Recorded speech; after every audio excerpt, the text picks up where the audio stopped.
the music is automatic. Oh! Oh! Woo! We're live. We were hoping for some music, hey, Selene? We were looking for a countdown like New Year's, but yeah. Here we are. We're pros. Oh, well. Right. We won't sing or dance or anything. It's fine. We're here. Well, Selene, we're now here on our Embrace Equity podcast recording for International Women's Day. Hello, everyone watching. We had a bunch of people sign up. So if you're there, drop us a little wave in the chat. Oh, yeah. Tell us where you're tuning in from. Mm-hmm.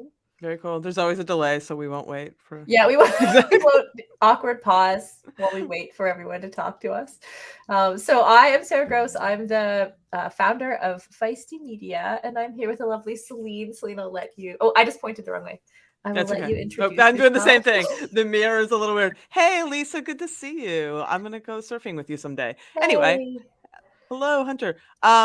Yeah, no, it's great to be here for International Women's Day, a day early. It's going to be a really great conversation today. I'm really glad that we're having it. Mm-hmm. And the equity conversation is really interesting. I'm very, very interested in this. Yes, me too. I think, because we often repeat here, like at Feisty, our goal is to build an empowering culture for active women. And like when we think about that, it's like when we say that, we mean for all active women. Right. And then you immediately kind of hit this place where you're like, oh, but not all women are the same or have the same needs. And there's this need, which speaks actually to the word equity. Because we often like I get that question all the time. Like, what's the difference between equality and equity? Right.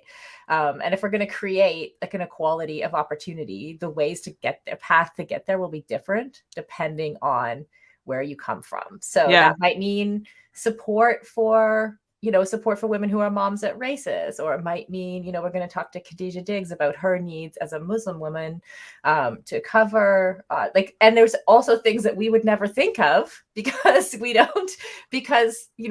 how would we know all the needs of everyone? So these are the kinds of things that we want to talk about. Yeah. Equity is the path to equality. It's the best way to think about it. I love that. There you go. Leave it to Selene to come up with a quote. I'll just like forever. Words are all I do. But yes. Selene will come out, just say it in like one simple line. Amazing. All right. Well, shall we bring our panelists on? Mm-hmm. Millie, send them in. Khadijah, hello. Yay. Hello. Is everyone making it back? Hopefully. Did we lose anyone? Losing anyone in the... Okay. We're all here. All right. Hopefully Jessica might be able to make it, but we have a little technical difficulty with one of our panelists. Yeah. But in the meantime, we have these three amazing women. So Khadijah, Marley, Ali, welcome. I think we're going to have you all introduce yourselves. Why don't we start with Khadijah? Hello, my name is Khadijah Diggs. I am a Muslima, a mom, a triathlete, a project manager by day to pay for being a triathlete. I was the first hijabi woman to be on the U.S. triathlon team as an age grouper, and I have advocated for the past 6.5 years to have rule changes to accommodate Muslim women, and that's who I am.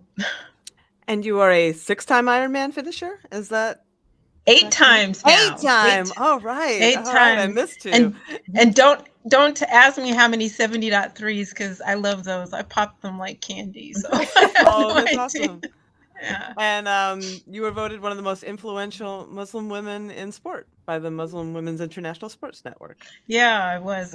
That's exciting to be recognized by your family. So it's nice. Well, we're glad you're here. Thank you for being here. Ali? Hi guys, I'm Ali Tetrick, and I was born and raised on a cattle ranch here in California, where I'm currently based out of. I played NCAA tennis and trained as a biochemist. So I worked in chemistry research and drug discovery and found the bike through triathlon, by the way. I did a couple 70.3s. Is that what you said? 70.3s? But I found the bike and I raced professionally on the World Tour, the UCI Women's World Tour, podium at the UCI World Championships for about 12 years. I found gravel, won Unbound, 3 times gravel world champion, gravel races. And I'm really just passionate about getting more women and kids on bikes.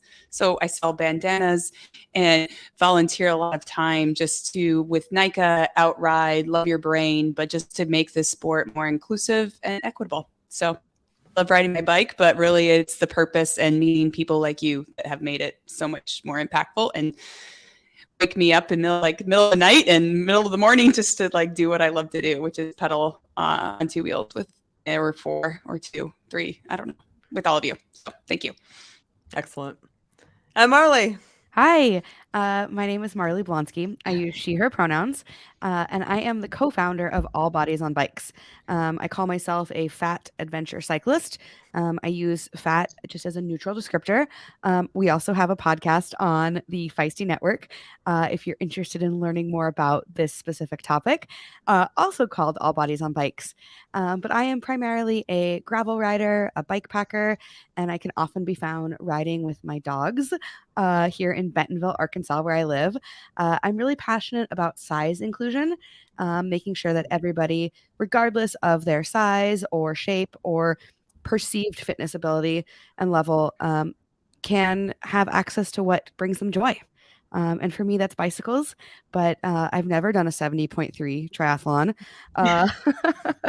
I do have a film coming out next week about my first 100-mile, which is part of an Ironman, I think. Sort of, yeah. Running and the swimming. But I'm really excited to be here and really grateful for this opportunity. What is the film? The film is called Rite of Passage, and it follows my century ride last year at Unbound Gravel. Oh, nice. Cool. Yeah. We look forward to that. It'll be out next Tuesday.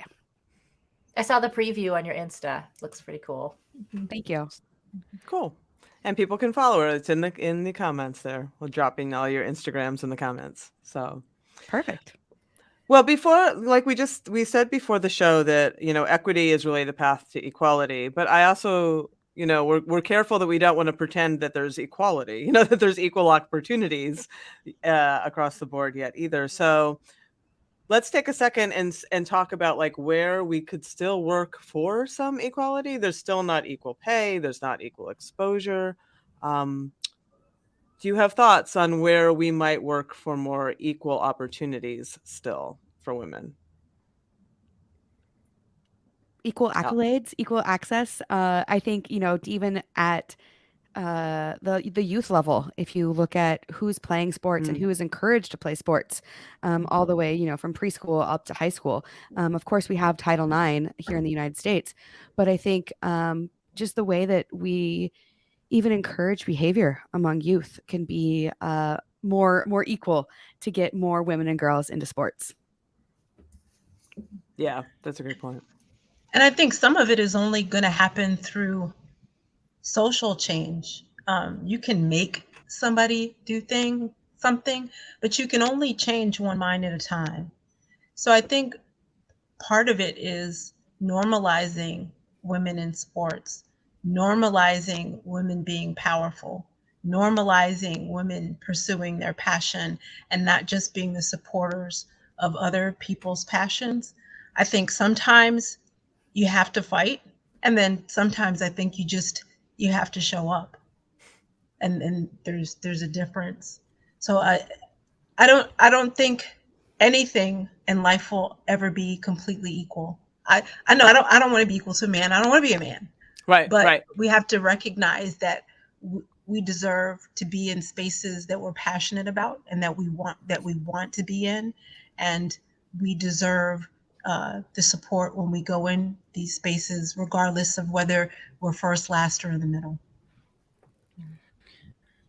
I think there's a lot of opportunity for change and equality. I know we're focusing on equity, but in just showcasing what women are doing, and it doesn't have to be only in endurance sports.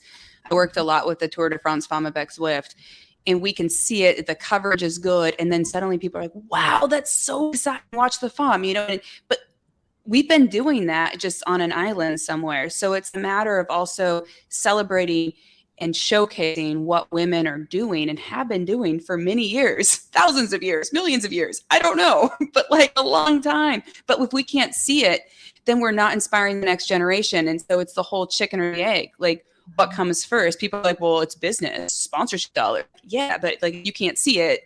We can't, like, you can't be it either. So, and I think though it extends so much further than just sports too. This is like to CEOs, to entrepreneurs, to podcast hosts, to everybody. Like, this is what we need to showcase this. And that is a huge opportunity to increase that viewership. And with that, also dollars that are hard earned, but well worth it. Yeah, Allie, that makes me think of like a lot of the gravel races are starting to have people cover both the men's and the women's races on their Instagram coverage. I know a lot of times I get frustrated after an event because I'll be out riding and I go to look at the official event's footage or coverage of it, and it's just showing like the men's pack. And it's like, okay, the women are out there too.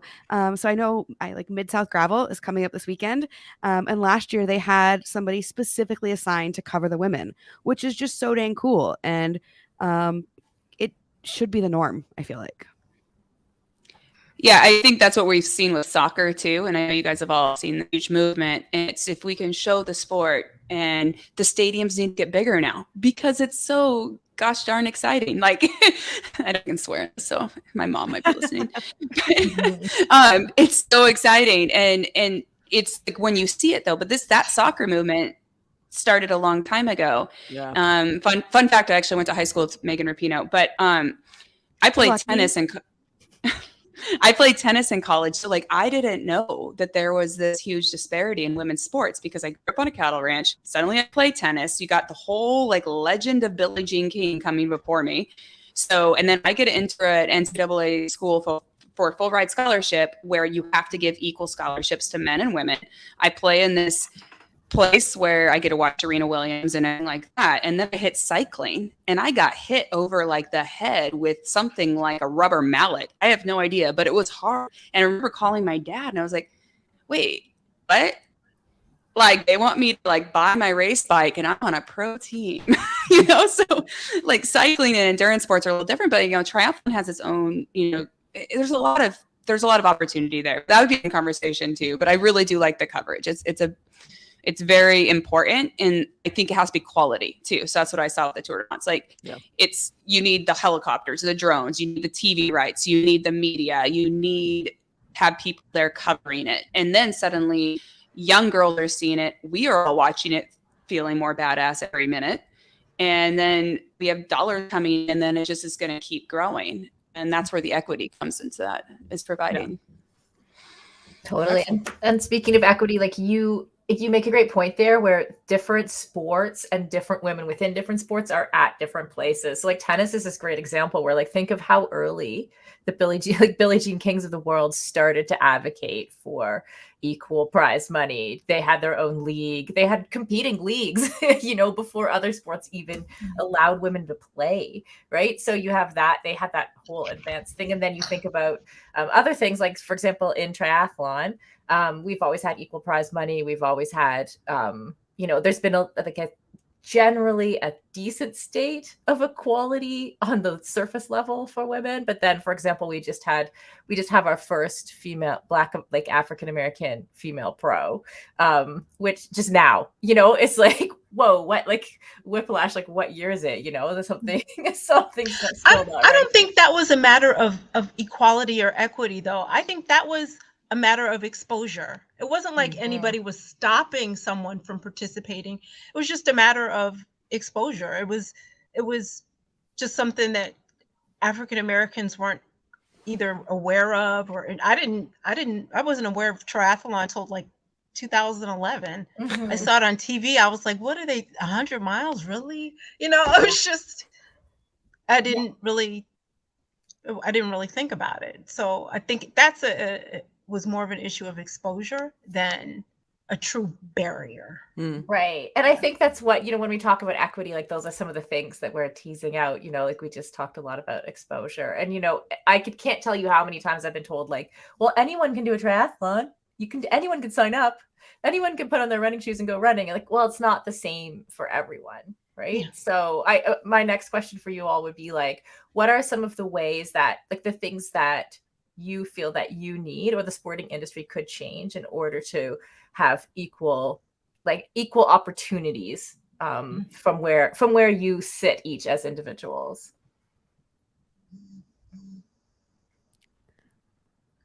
I think about equipment a lot, and the way that I mean, biking is obviously my sport, but the way that bikes are designed, and it's often hard to find bikes that are small enough for adult women that might or might not live in larger bodies. But if you're a 5 foot tall woman, often the advice is, well, go ride a kid's bike. What if you weigh 200 pounds?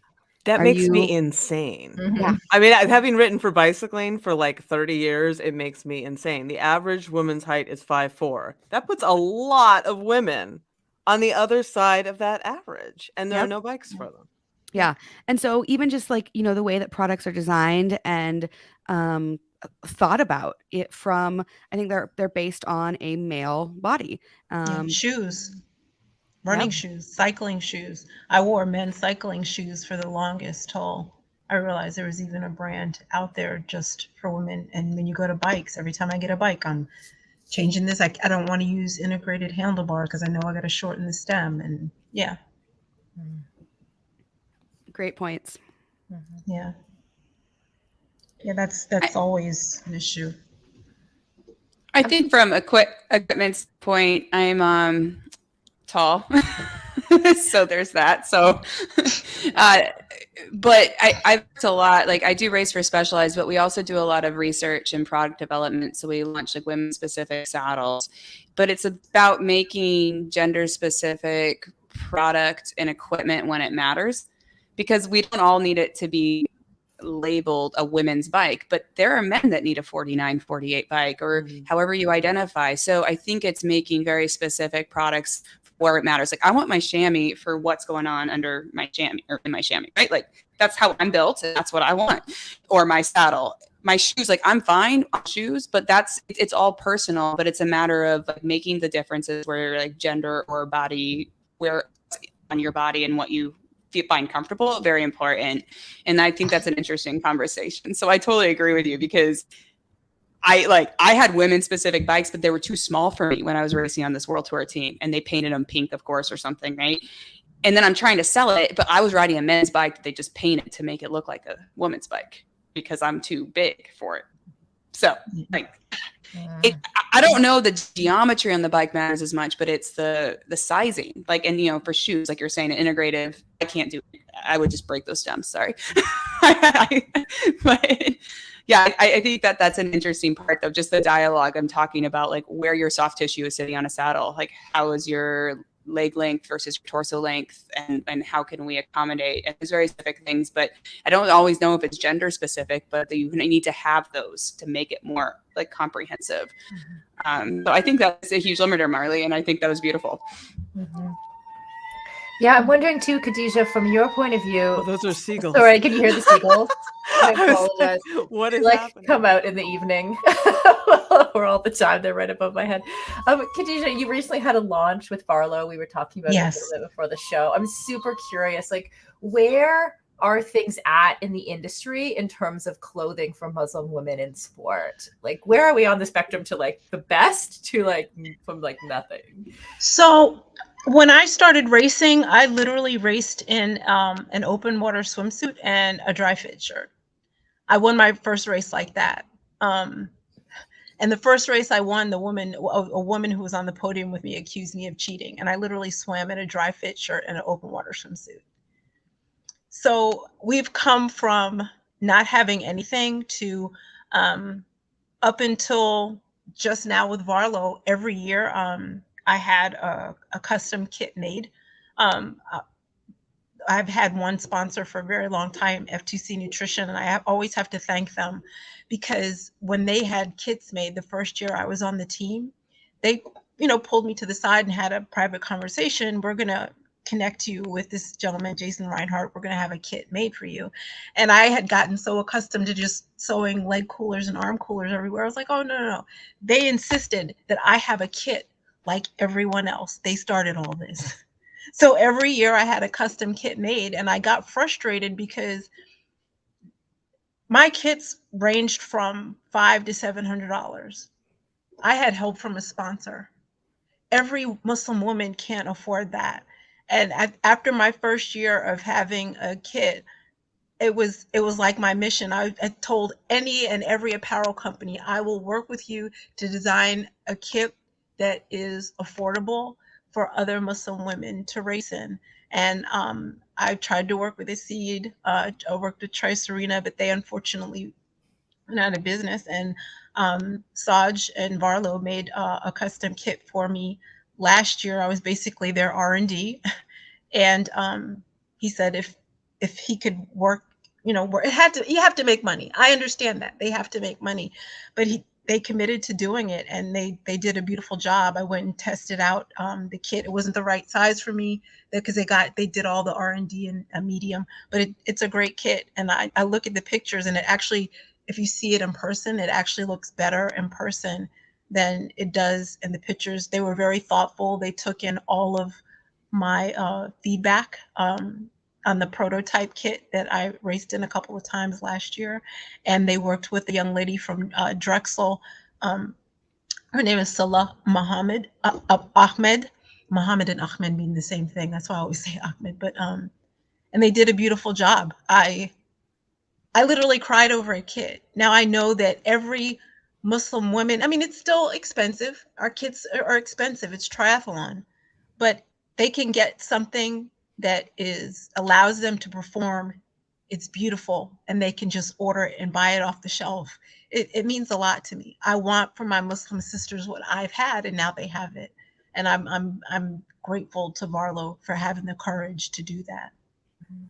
I think it's, I used to think about, or I used to kind of scoff at the idea of wearing a cycling specific kit until I had one, because I didn't know what I was missing. And I think about other Muslim women who will now, look to you and see you in this beautiful, like, well-functioning, well-fitting kit. And like that is equity, designing something that is functional and that will work for you. And I think about that for, folks in bigger bodies. How do we ensure that there's equipment and clothing available for them as well? Yeah. Because they're doing the activities too. But I just wanted to congratulate you. I saw that, I think, on Twitter or Instagram the other day. And I just think it's so cool that it's actually happening, and that people will be able to buy a functional, good looking, modest kit. Yeah, it's a beautiful kit, and it's I'm excited. I met a young lady at North Carolina 70.3 last year. It was her first 70.3. She was in hijab, and I gave her a prototype kit last year. It was just plain black with lavender on top. She did the entire race in a long sleeve t-shirt and sweatpants. She's now part of the disc team, so she'll be getting a Varlo kit. But she didn't know what it was like to race in anything other than, and it was 85, 90 degrees. She did that whole thing in a long sleeve shirt and sweatpants. And with the training that she's getting this year from everyone at DISC and having a beautiful functional kit, I'm excited. I hope she just blows right past me in the race. I'm just excited to see what some of these young girls can do. It means a lot. It means a lot. It's just a kit, but it means so much. Yeah, it's never just clothing. Yeah.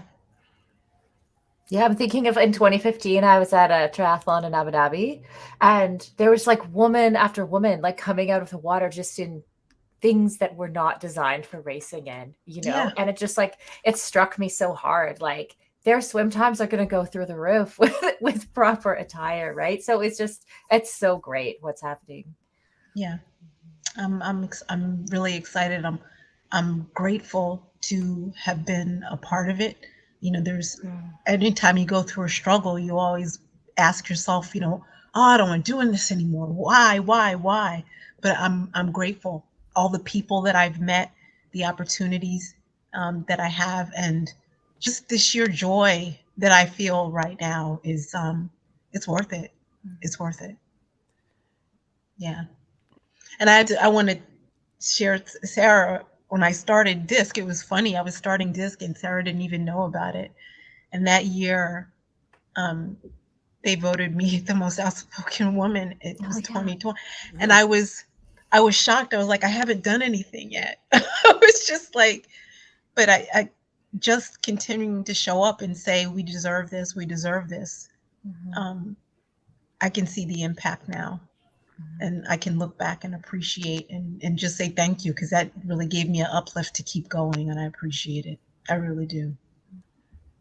And it's so, like, I'm hesitant to follow up with this because everything is so joyful, but I feel like this segues into the blind spots of equity, like in the Ironman triathlon rules that about the disqualification if you are covered, in a certain, can you speak to that? I mean, I'm sure that when they made those rules, they're like, well, we just don't want people cheating, we don't want them wearing the aero suits. But, you put up a very passionate Instagram post like, this gets me disqualified for wearing this amazing thing this thing that you just, Well, they have, and I don't know if you saw the follow-up post, but I did get an email from their director who's in charge of uniform rules.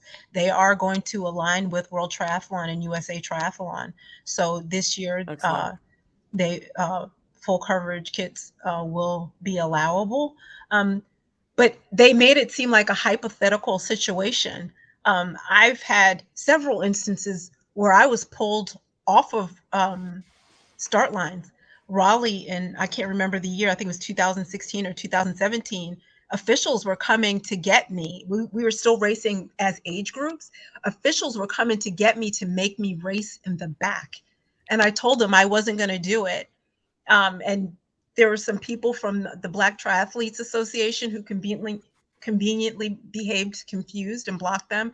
And I dove in the water. And I think to this day, it's my fastest 70.3 transition.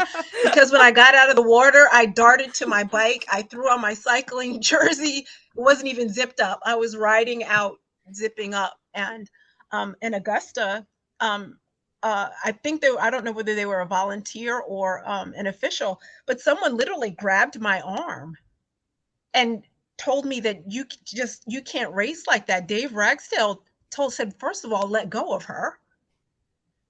It was a scene that it's happened. In long course nationals, I was disqualified. And I won't say the official's name, but I said, I'm Muslim. I race covered. I did not race in a wetsuit. He said he didn't care if I was the Pope. Oh my God. I had to protest to the lead official, and it was taken care of. But the thing was, I have so much support. I am the most blessed woman in the world. I have friends, literally. I don't think there's a continent I can go to and not have a house I can crash at. And everybody doesn't have what I have. So I have an obligation. I had an obligation to just keep showing up. I'm not the greatest triathlete. I win a couple races here and there. Most of the time in the bigger races, I'm mid of the pack, and that's fine. But I kept showing up, and that's what we all have to do. Just heavy people like to ride bikes. Who cares? Keep showing up. I met a gentleman he's a dwarf. I mean, the 70 Ironman wouldn't let him race because he said his bike was too small. So what is he supposed to ride? Wow. Keep showing up. You have to keep showing up. Yes, thank you. I think also, from the showing up that goes into the equity, because that's all unto us and people that are willing to show up, and then to support others to show up. And I have a theory, though, when I've gone through a lot of crashes and mental health issues, and showing up to a start line was awful. Just showing up to the start line. I was like, finish lines always get glorified because people like winners and you finish this big thing, but like just showing up to the goddamn start line takes more courage than any finish line that I know, because you are putting yourself out there. And so it's up to us and everyone listening to like show up and then also give room on that start line for the person that bike's too small or what you want to wear when you're competing, and bike sizes, everybody showing up for everybody. And I think that's so pivotal, but that start line is so terrifying, you know, because it's, and I like what you said about supporting everyone. All of my support, I've gotten negative feedback from other Muslims. Supporting anyone, whether it's your battle or not, even if you don't completely understand, just saying, I don't understand, but I have empathy for you. Exactly. Yeah. I think of another blind spot with like childcare. I was going to ask about that. Yeah, I don't have children, but I have a lot of friends who have kids, and the luxury to be able to just go and race for 8 hours, 10 hours, 12 hours, whatever it might be, and not have to worry about kids. I think the burden of childcare often falls to women. And when we ask, why aren't you coming to these races? Why aren't you coming to these events? It's because there is a burden of childcare. So I think that's also a blind spot in sport. How can we better support parents in general, whether it's men, women, whoever? And I think, adding that into the menu of available choices, like, sure, you can get an up close parking spot, but you could also get childcare. Or a clean place to nurse. Yeah. That's I was going to go on the breastfeeding for sure. I don't have kids, but a girlfriend of mine, she's not an athlete, but she's a very famous marketing woman. And she was invited to a conference recently. And she said, what's the breastfeeding situation like? Does the toilet work? The bathroom? She's like, no. So that's a big thing, though. So we can talk about a little positive. Recently, Women's World Tour on the road racing, we now offer maternity leave. Bravo. It is 2023. But these women are now able to have a baby while maintaining their professional CIO contract as they're going into this Olympics. And so there's several of these incredible athletes that we get to watch at these big races that are able to, without fear or loss of money or income, to have a child and come back to their same position on a professional team, which is really big for cycling. So that's a positive note. I know it's 2023, but I think that's the year. Yeah.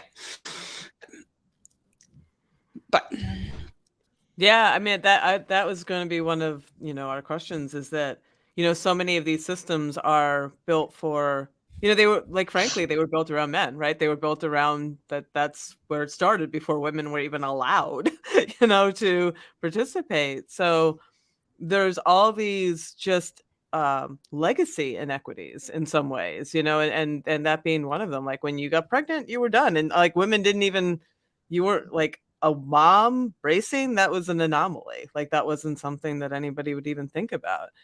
And yeah, the breastfeeding, I'm wondering, are there other blind spots like that? Like if we were to burn it all down and start over, what would it look like, to make it all everyone's like, wow. It's a fun question to think about. More porta potties, actual sinks. Hell yes. I mean, more, yes. I'm down with that. Menstrual supplies available at aid stations, and a place to utilize those menstrual supplies. Yeah. Yeah, you're seeing more of that, thankfully. I've actually had race directors text me like, what brand do I buy? That's awesome. I remember being at a cyclocross race. What size do I buy? Because yeah. tampons come in different sizes, and they're just like, what do you get? Exactly. I mean, if you don't know, you don't know. But I remember being how would you? At a cyclocross race and starting my period and going to the first aid tent and saying, hey, do you guys have any tampons? Or, I mean, I'm not going to wear a pad when I'm racing cyclocross because I like pain, but not that kind of pain. And they were just like, oh, no, we never even thought of that. And it's like, it's a basic need for half of your participants. Yeah. I think if I could burn it all down, which just hand me a match. I just think, though, like we were saying, these blind spots happened from just hundreds and thousands of years of cultural it just becomes a habit. So the men have been racing the Tour de France for, since I'm going to say 2. I have no idea. Something like that. The women's first one was around 1984, right? That was 85 years-ish, give or take, before they're like, and 1984 was also the first time women raced bikes in the Olympics. Also the first time the marathon was in the Olympics. 1984. I was not born yet, but it's close. But how is that 1984 and we're just now thinking that women's ovaries aren't going to fall out because that's what they were convinced was going to happen? That is in documentation, by the way, that like we can't push ourselves, we can't go that far. That's where I'm a huge fan of this equity concept, and reality is that it's not like I will happily run a marathon. I'll happily do an Ironman. I could happily do a lot of long distance events, but it doesn't have to be equal distances for equal prize money, but it's equity. And it's if I could burn it down, I'm like, I don't want all this rigmarole of structure and tradition where now they're like, oh, women, you can race again. And it's 2022, I'm racing again. Like if I burned it all down, I'd be like, no, from day one, we get to do this. I don't care if we're in pantaloons at that point in 1901 or 2. Somebody can correct me on my history, but somewhere around there. But like, I don't care what I'm wearing. Like, I'll work on the kit in a couple years after that. It'll soon. Like, if we burn it down, then we don't have these traditions on like chamois and saddles and bikes, and the whole bike race is made for men, or the whole tennis is made for men. Like the whole like, we're so lucky to have people like Billie Jean King that yeah. So anyway, that's what I would do. I would just like reset this tradition and this like holy grail of the women's body, and that we can't survive. We can take care of your kids and we'll just make less money than you and we'll work really hard. So, and I think this transitions outside of as well. Like this is careers in life, and we are still amazing mothers, daughters, sisters, wives, friends. So what ways have each of you personally experienced pushback in your quest for equity? I'm going to be quiet. I'm going to be quiet on that one. Oh goodness, and Allie's still muted, so I guess it's on me. But I can even understand as a mother. I know a lot of people think I'm not telling the truth, but I have 10 children. I have 7 biological and 3 adopted children. So I understand. That should be in your bio. Yeah. I completely understand the issue with childcare. I did my first triathlon when my twins were a year old, and even though I was it's funny, I was in a horrible relationship, but he was amazingly supportive of my triathlons for some idiotic reason. But he was always there with the kids. My father-in-law, who has subsequently passed away from pancreatic cancer, he was like my biggest fan. When I trained for my first Ironman, the month that I knew I was going to do my 2 century rides and my 2 20-mile runs, baby girl, I got the babies, coming to get them. So, and I just had an amazing support system. I don't know how a lot of women do what they're doing without the support system that I had. I had my first child. I got married extremely young. I had my first child. I was going into my senior year in college, and my coach was cool with me taking my son with me to races. He was like, they called him the engineering department baby, because he would go to my engineering classes. And, so having that balance with your family and making health and sports a part of the family it can be difficult if you don't have a supportive spouse or somebody who's supportive in your family. It's a juggling act. It's crazy.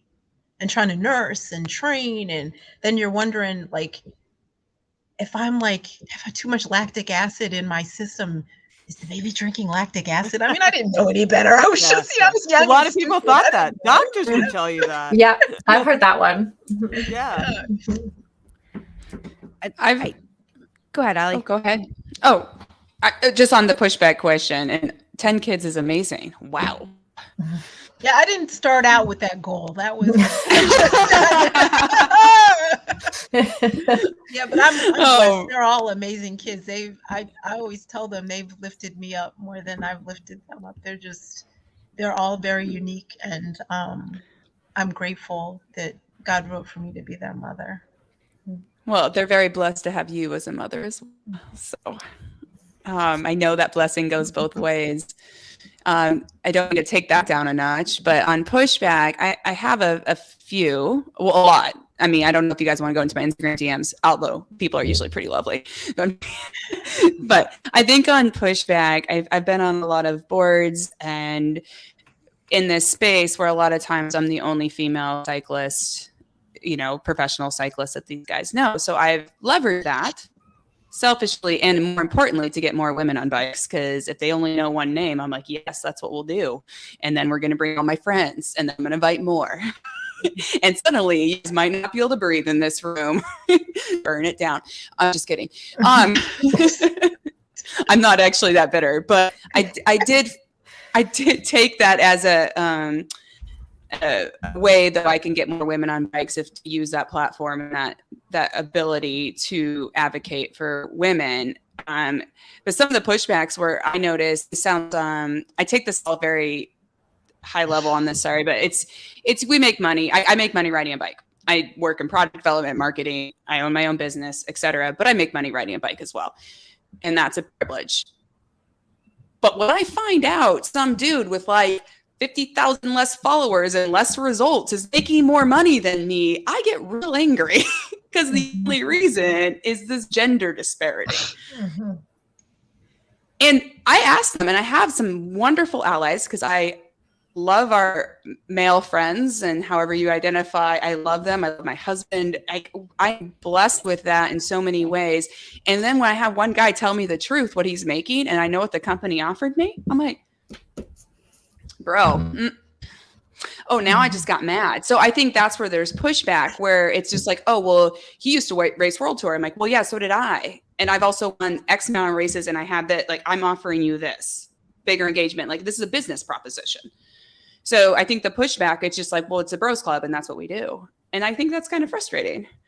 So, and then even though, and then into our sort of from like FX Swift, like you don't want, like that you get pushback on like, oh, we can't do that. We can't do that because we've always done it this way.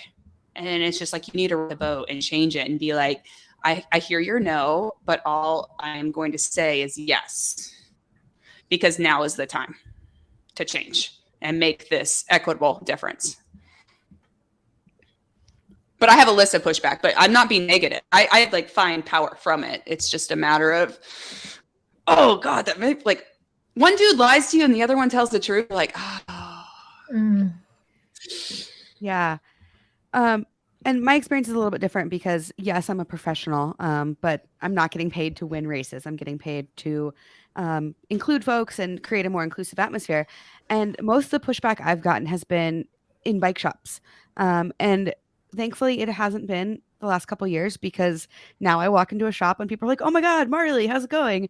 But I know that like from my first couple years of riding bikes, when you walk into a shop and they automatically assume that you are new to cycling or you want to be on a hybrid bike, or, you ask for new shoes and they assume that you don't know what you're talking about when you're looking for SPD pedals, or the examples can go on and on about how we're assumed to be incompetent or beginners or whatever adjective you want to describe. But I do see it changing. I see a lot of leadership shifting to women and gender diverse folks in the bike industry. When I was at the Shift Bike Conference earlier this year, I guess it was last year, time is a mystery, seeing who the speakers were, there is a lot of progress happening on this. And I think it's really, really exciting because I think men are also acknowledging that they've been in a position of power for a very long time. And the good ones, at least, are realizing that by sharing the pie, it doesn't mean that they get less of it. We all just get to partake. I think some of it's hitting their pocketbook too. Yeah, money talks. That's true. Money talks, and I often talk about solidarity. Mm-hmm. If women show a sense of solidarity towards each other and towards the brands that support us, some people will be a little bit more agreeable. It's it is what it is. Unfortunately, that it has to come to that, but I think it's important. Yeah. And speaking of solidarity, you know, as we're thinking about equity, who are we currently leaving behind? You know, like who, and we were supposed to have Jessica Tuomela on this call. I would have loved her perspective on this. She's an elite para athlete. But like, can we think of different groups of women who might have needs that aren't being met in order to create that equal opportunity for them? I think we all have a responsibility for our trans friends and sisters. They are being attacked left, right, and center across, especially the US right now. And whatever we can do to show up as allies, as accomplices. I saw a great post by Abby Robbins, who said it's time to commit some crime, because that's literally what accomplice means. And if you go with your trans friend to the bathroom in certain states, that is a crime. So it's time for us to stand up for them. Yeah. They're trying to legislate trans people out of existence. And I think as cis women, we have a lot of privilege in this space, and a lot of power. And that's who is being left behind right now. And we have a responsibility for that. Thanks, Marley. Yeah. You know, there was a time, they say it's the law. Well, there was a time when slavery was legal. There was a time when my being able to read was illegal. There was even a time right here in Georgia, Muslim women who wear niqab was illegal. It was illegal to wear. You couldn't go into a bank or certain. Everything that is illegal, it's not necessarily moral for it to be illegal. I can't speak on the topic of transgender because I'm not a scientist. I'm not going to lie. I don't know anyone who's transgender, but I know that everyone is written on this earth for a reason. Everyone is here. God does not make mistakes, and nobody deserves to be treated like less than a human being. Exactly. And that's disgusting. Somebody should go to jail? Really? Yeah. I think, you know, we also, and you mentioned having Jessica on, and she's not here to speak for paracyclists, but I think we can also be more inclusive to folks with disabilities, whether that's mental or physical. You know, us folks who are able-bodied, it's time to use our power for good for other people.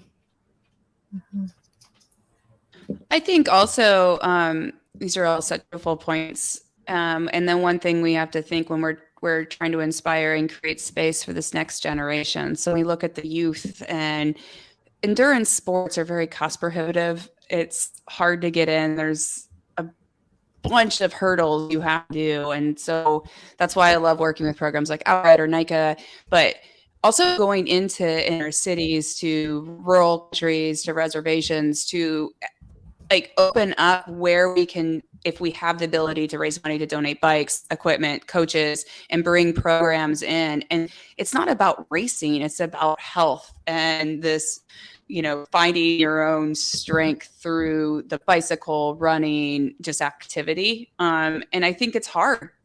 I had scholarships, and I was looking to serve a certain community, but it's hard to serve that community if they don't even know what mountain bike racing is, right? Like, I'm like, I got this, like, I got the money, I got the bike, like, I'm gonna help. And then I'm like, crickets, you know? They're like, I don't want to do that. Why? You know, so how do we, and that goes back to one of our first hurdles was the exposure, the media, the coverage. Like, you know, like, how did you know to do triathlon? You know, like, you didn't even know about it till 2015, I think you said. But like, so it for me, this whole concept that we're doing with equity, which I still just love this, and I love to hate it because I just think it should be common knowledge.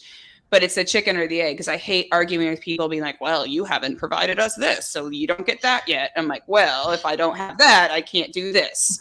You know, so I think it's just where if I burned it down, that's where I'd go back. So we don't have this concept like the egg happens and then the chicken. I don't even know what happens in that thing. I don't know if it's a chicken or egg. That's a good question. But if we had the answer, we would not be rich, but we would have so much more healthy and happy women riding bikes and doing triathlon and running with us. So it's up to us, and that's what we're doing. And I think Marley had a beautiful point earlier on like showing up, showing the people, like doing it. And that's what everyone on this podcast, including the listeners and the friends that listen to it, will do. And then that helps change the world. However, yes, it's late, but it's time. Let's do it. What does that look like in practical application for everybody? Like all of us and the people who are tuning in right now, like what are the steps that they can take to help lift this tide of equity? Is it supporting the events that, you know, are equitable? Is it following, you know, I mean, like, what does that really look like? I think everybody would love to have something to take with them to like make a difference, right? Yeah, I think you made a great point, Selene. Supporting the events that are doing the work. So whether that's Gravel World, who's reserving 1,000 spots for women, or working with, you know, whoever we have an influence with to say, hey, how can we get more women to the start line? You know, can we start a scholarship fund? Can we donate somewhere? So I think it's using, you know, whatever your locus of power is, whether that's, you know, for me and Allie, using our social media platforms to elevate those that are doing this well and bringing more light to it, or, you know, working with youth, or everybody, regardless of where you're at, you have some sort of power. Maybe it's money, maybe you're donating, maybe you've got equipment you can donate to get somebody else to the start line. Maybe it's just encouragement, telling your story. I think that we all have something that we can contribute to this. Yeah, I think it goes into the, I agree with that, Marley, 100%. It's like, it's all of us and stronger together. And so we had this campaign around the Tour de France, but it's watch the FOM. But I'm like, watch the FOM like every damn day. Like, subscribe, donate, click on that TV while you're like making dinner. Like, watch the FOM isn't just Tour de France FOM avec Swift. It's like, watch the FOM like succeed being a badass CEO, a mom, a volunteer, an advocate, a triathlete, a runner. Like, subscribe, donate, like whatever you can. But watch and like, because the more women win, the more women win. Like the more we watch this, like the more we win. And it doesn't, you don't have to be a woman to watch women win. You can be anybody.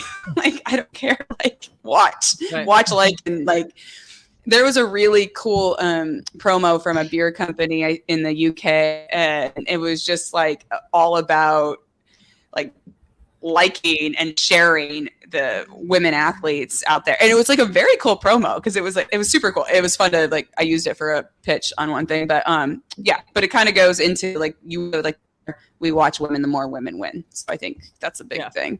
No, that's great. And not be threatened, right? Yeah. Don't be threatened. Yeah.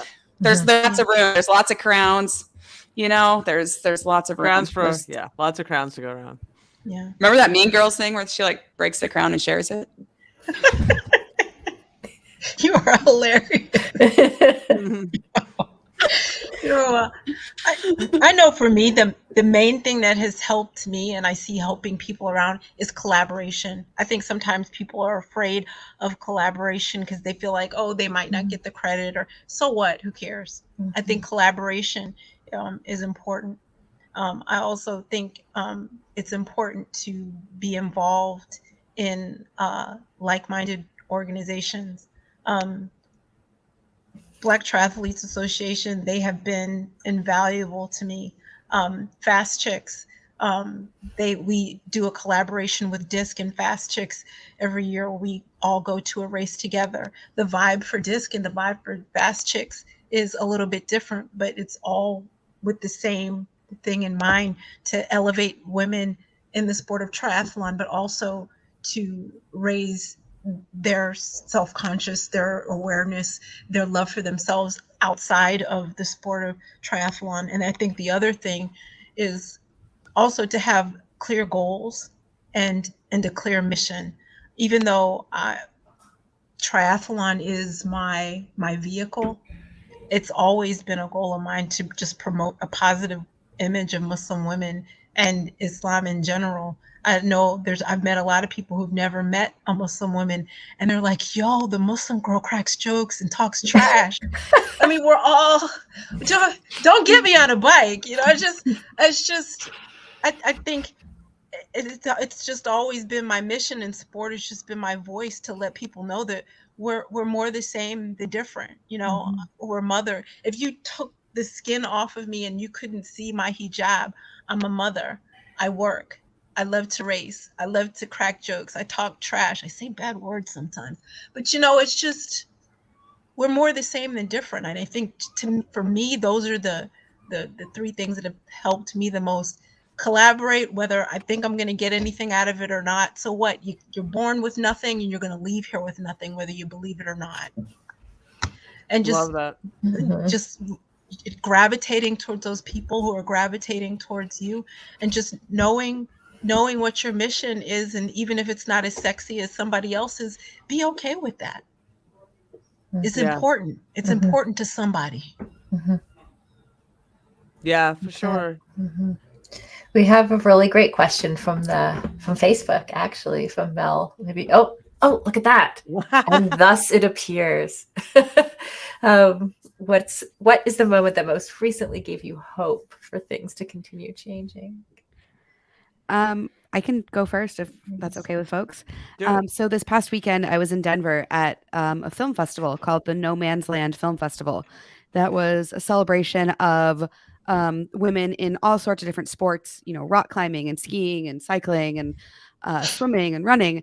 But they had a men's discussion panel, which at first when I saw it on the agenda, I was like, why is that on there? But when I listen to these filmmakers and directors and athletes talk, it gives me hope that men are becoming champions of gender equity and gender equality. And there's a recognition that they are crucial to this fight. You know, oftentimes they hold the power, and their willingness to learn and to share and to elevate other people, just hearing those conversations.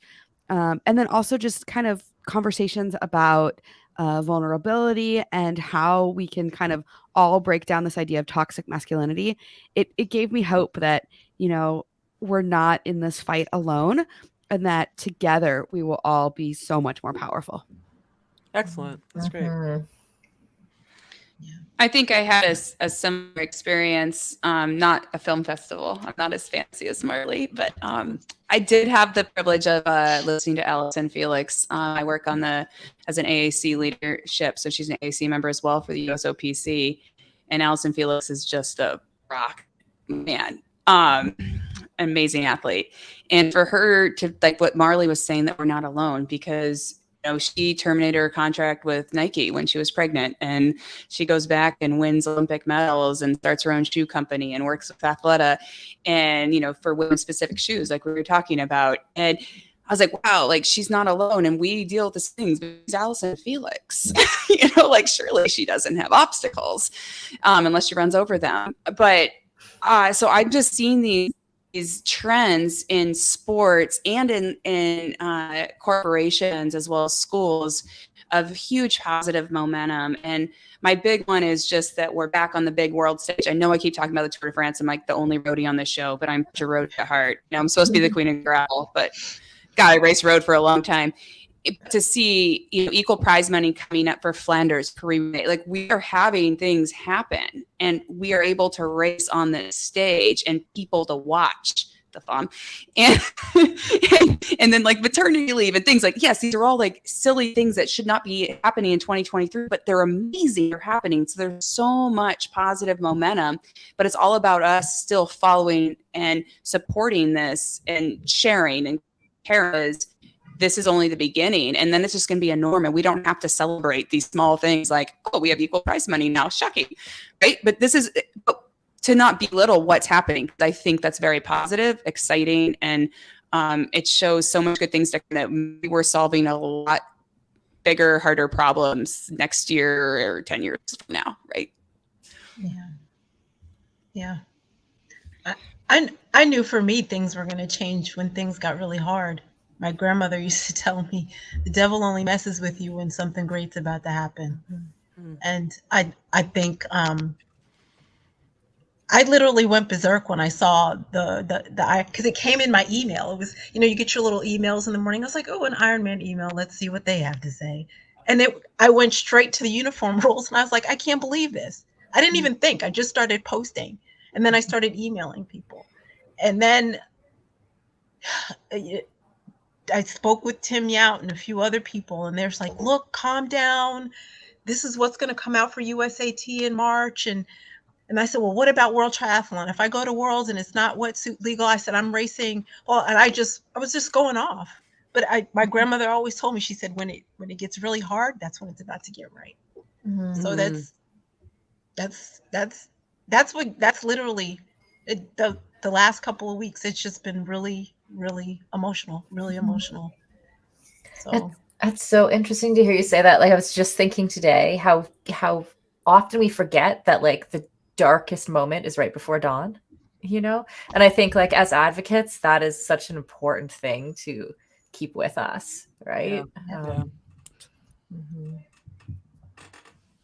Well, thank you all so much.